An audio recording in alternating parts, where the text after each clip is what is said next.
Welcome to Campus Honest. Obviously, we want to take part in Campus Honest. Mark and Ethan have a great camp going on, but because of COVID, just COVID, we can't go. Because I'm sure if it wasn't a thing, they would welcome us with open arms.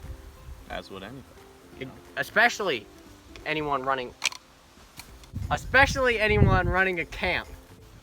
I have a list of what you need to survive. I don't have it, actually, not true, but I have it in my head. And so we're gonna show you how to survive in the woods, what to look out for, what to do to survive, and that. It might rain, but we're gonna keep filming, but we'll have shelter, so we won't have to worry about the rain. And that's the first thing you need, is shelter. We're gonna show you how to build a shelter. Let's do that. Transition. So like, Okay. Jump, and then we land. Ready? 3, 2, 1. Ugh! That's fast, right? We have a camp. We're going to show you what it looks like and exactly how I built it. Not just me. It wasn't just me. It wasn't even just both of us, and we didn't do it today. No, it took quite a bit of effort. Yeah, and it wasn't today. Don't laugh at us. If you don't like it, because it took a lot of work. Let's show them. So, you may be wondering, how do we make this beauty of a camp? Well, let me tell you. The first thing to any good camp is a floor. You can't have a good camp without a floor. So what we did, Boy, was that a bad explanation of how to build a camp floor. There were 4 trees in a square. We put boards across them to make a square out of the boards. And then we nailed boards across to make the floor. I don't know what I was saying in the video. Yeah. Every good camp like this needs walls. Okay? If you don't have walls, you don't have a camp. You just have a roof and a floor. Is that good? Next, the roof. Roof. A good roof doesn't leak. Ours did, so we got tarp. If you have a tarp, then you have a roof. Well, you don't. You need the roof first, but then you put the tarp over the roof. So if you have tarp, you get good roof. That stops it from leaking? That's a lie. Ours still leaked a little bit, but it leaks way less than before because it was just wood. You want to see the inside and what was in that bag? I'm sure you're curious. You're about to find out. Let's go. Good mythical evening. So we have... That's not copyrighted, actually, though, right? I hope not. Alright.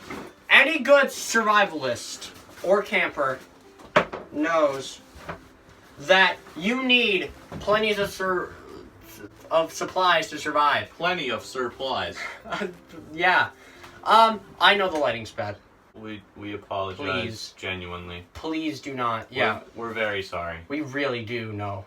We understand. We're sorry if we disgrace Unus Annus by making this video. We tried. So first off, machete. Any good survivalist has a machete. It's sharp and it cuts stuff. Watch. You didn't see that, but I cut something. That's not true. It didn't cut. Look, it cuts. It normally cuts. It cuts when you need it to. Next, what we've got here. Another knife. It's not a machete. Look at this. Look at this. That's big a jungle knife. Okay? This right here, this is the biggest knife that you need. Right there. You see that? You ever see any trees that you think are looking at you funny? That's what you need. Right there. Next. You do this one. Okay. You see this right here? Do you know what this is? This is what they call a Russian hammer. Okay? This right here. How is it? That's what they call that?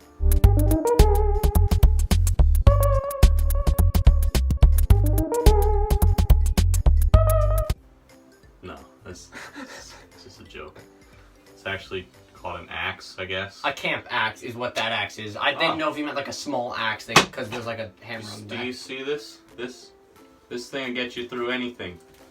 Yeah, I was at a camp one time, and I had to light a fire with just this. That's a lie. But you believed it, didn't you? I did. Moving on.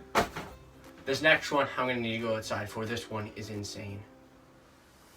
You're gonna have to record me. Okay. You might not know what this is now. You know what this is. But I do.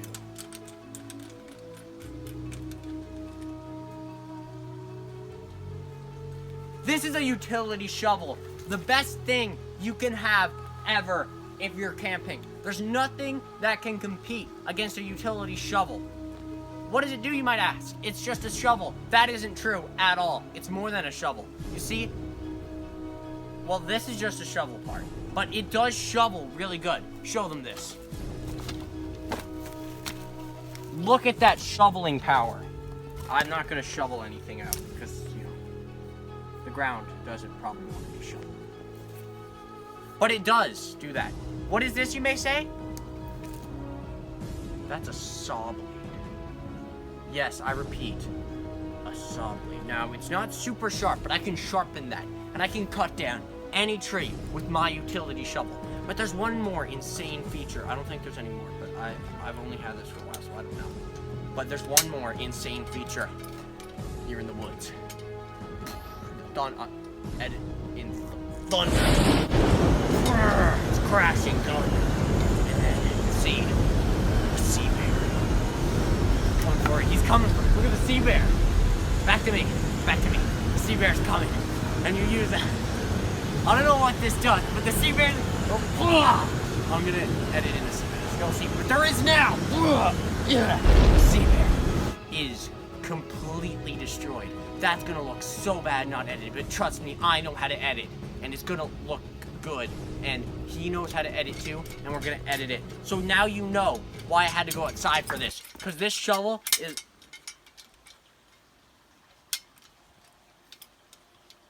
What?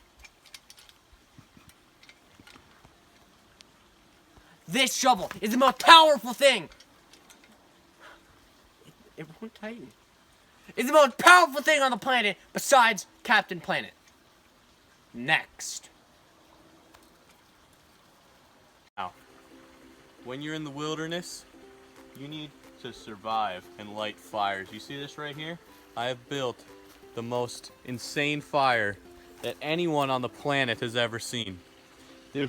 I know I say this later in the video, but please be careful with fire and lighting fires, and don't just do it whenever or wherever you want, please. Is going to keep us alive for months, along with our rations. So, let's get this going.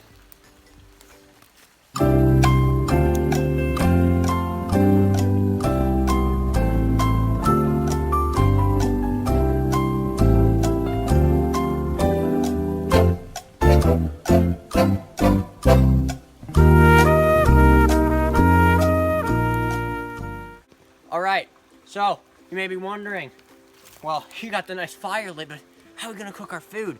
Well, I'm here to show you that. This is a wiener. If you don't have sausages or wieners or hot dogs with you, I don't know what to tell you, because we were prepared. And honestly, if you don't have them with you, are you really ready for Camp Unus Annus? Because that's like, I'm pretty sure one of the rules in the handbook is to always bring hot dogs. So now I'll show you how to cook a hot dog. You want to get down real low, but not too low. You don't want to catch on fire, and don't get too close to the fire. By the way, this is a safe environment where we're recording this and where we're filming and where we have the fire lit. Do not go light a fire wherever you want. This video is a funny video, and we're joking around a lot in this, but please be careful when it comes to fire and where you're lighting it. Do not start a forest fire, please. Yeah. Oh. So as you can see now, the hot dog. Oh, that's hot. The stick's like breaking. Oh, yeah, there we go.